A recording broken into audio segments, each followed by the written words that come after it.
What's up, guys, and welcome to another episode of the Ultimate Torture God Career Mode in EA UFC 3. And we are very, very close to UTG actually getting himself into the top 5 and potentially getting a title shot. Of course, he has to get past Derek Lewis once he gets to the rival fight, which shouldn't be too easy of a task, but I feel like that's a pretty decent matchup for UTG.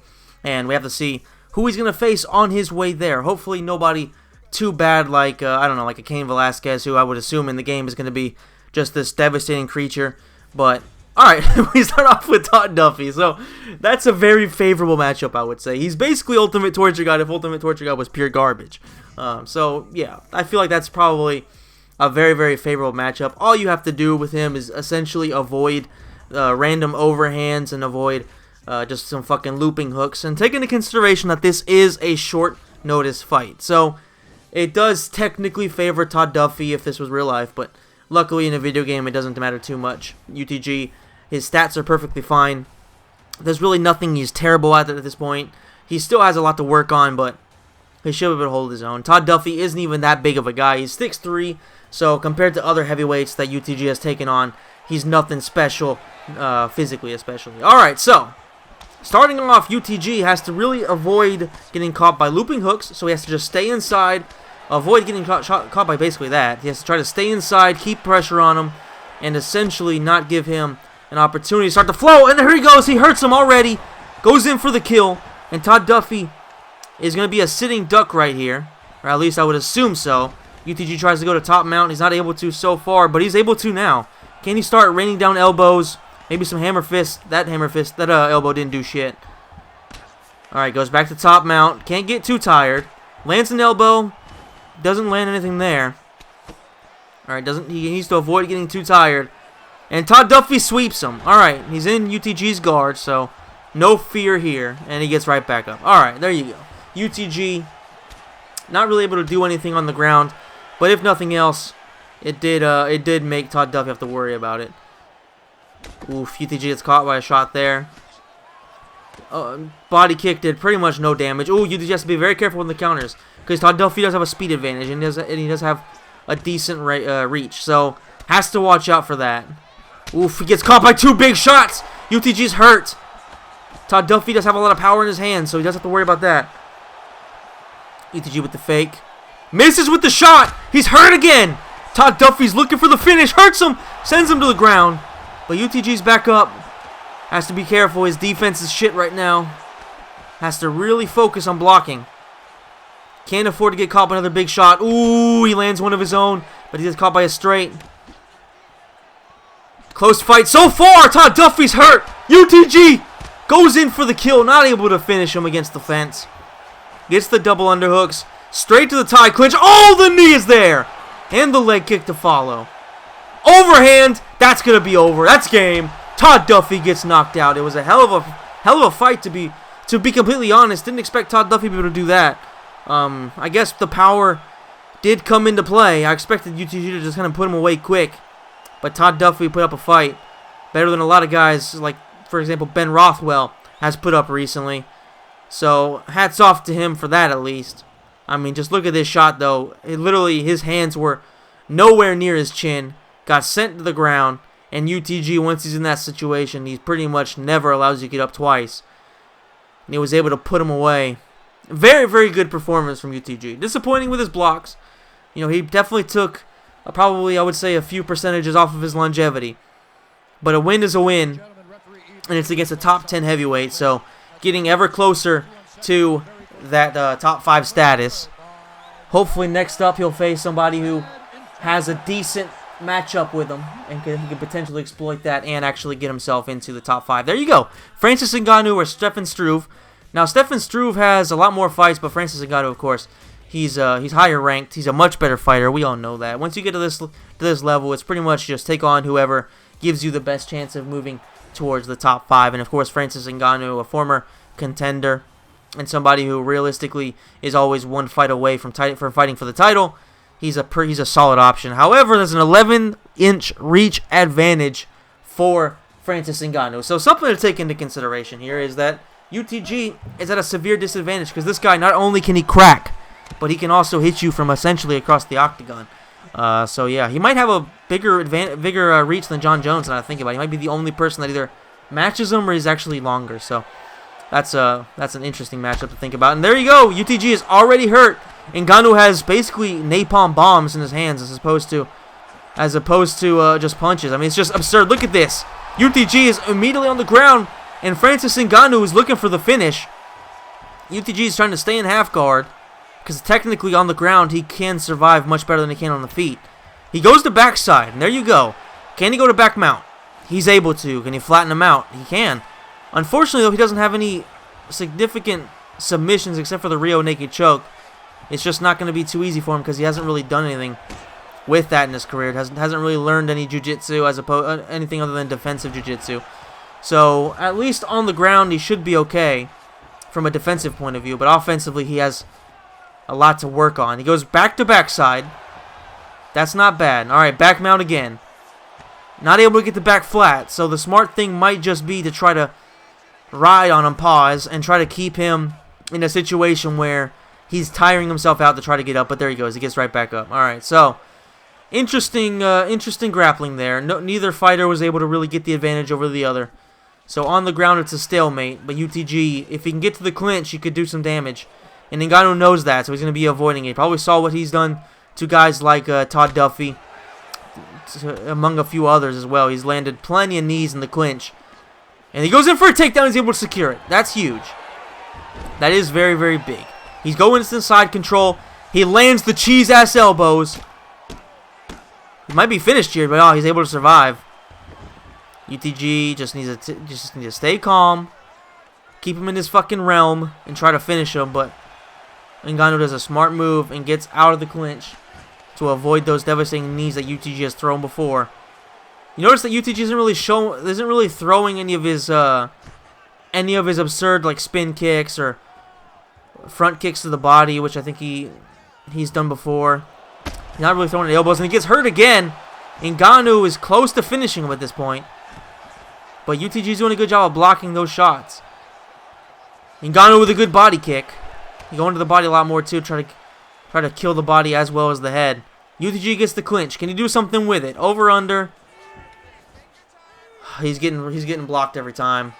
Not good for him. Definitely not good for him. Oh, watch out. The tie clinch from Ngannou, but it's blocked.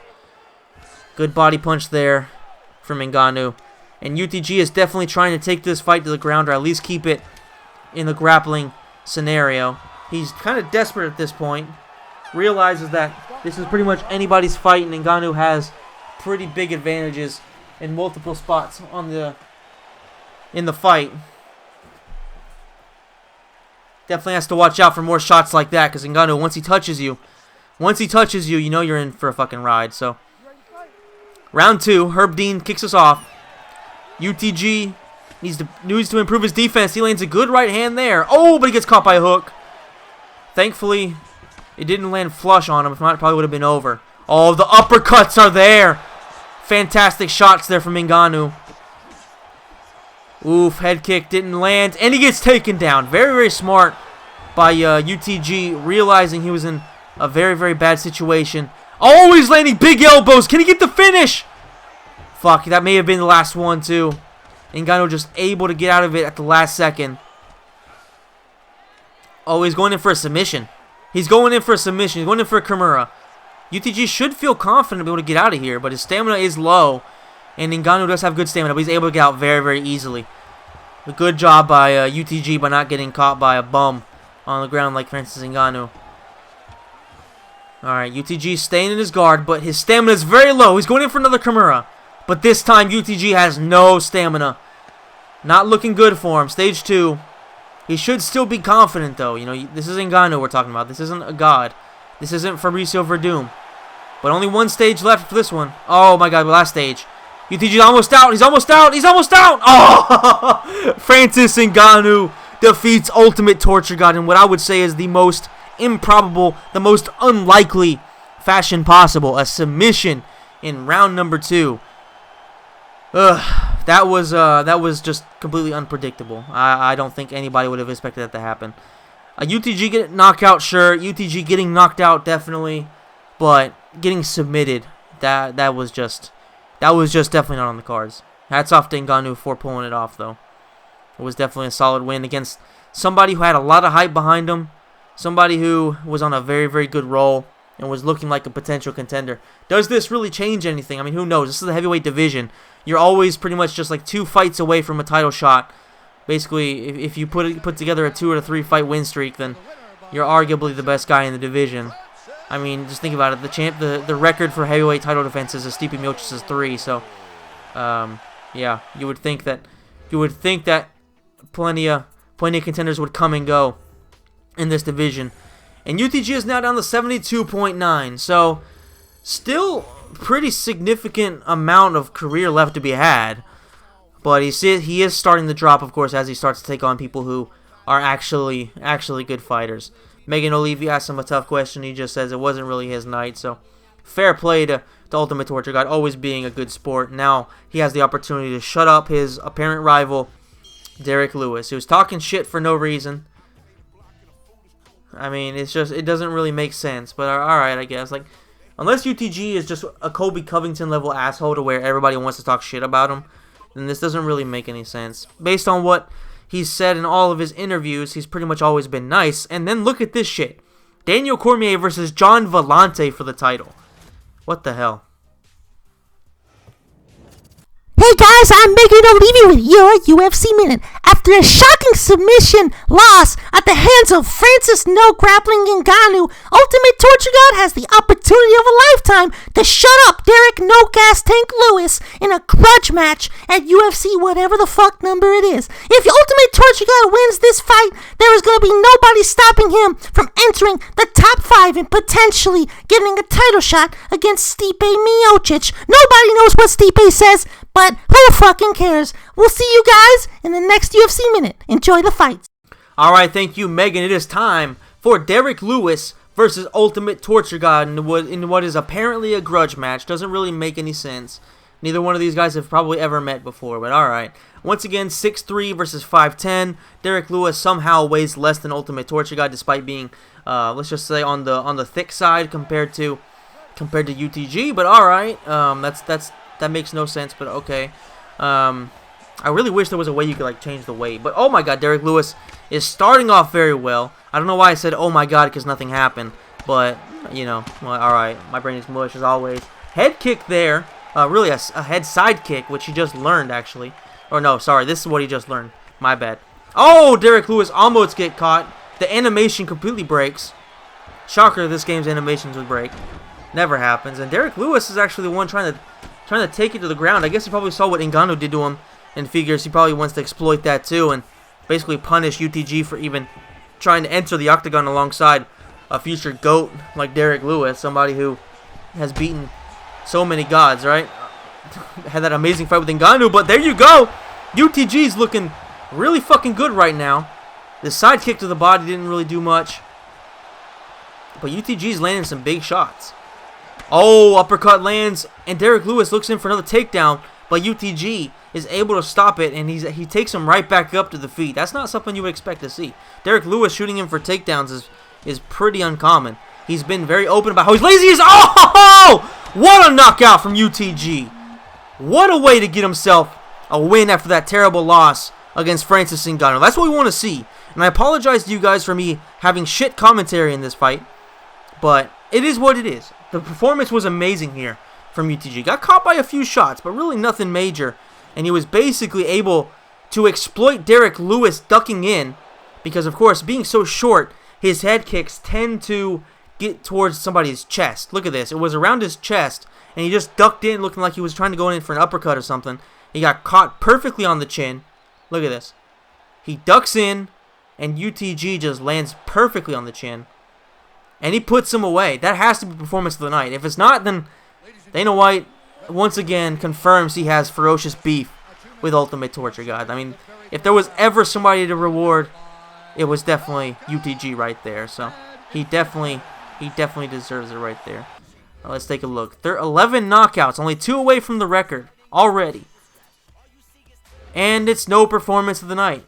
I mean, like, what more does this fucker have to do to get it? I mean, win bonus is cool, but, you know, 50,000, that goes a long way for a guy like UTG. But all right, I see you, Dana. As always, ever the piece of shit. Anyway, Stipe Miocic is now talking trash. He wants to fight Ultimate Torture God.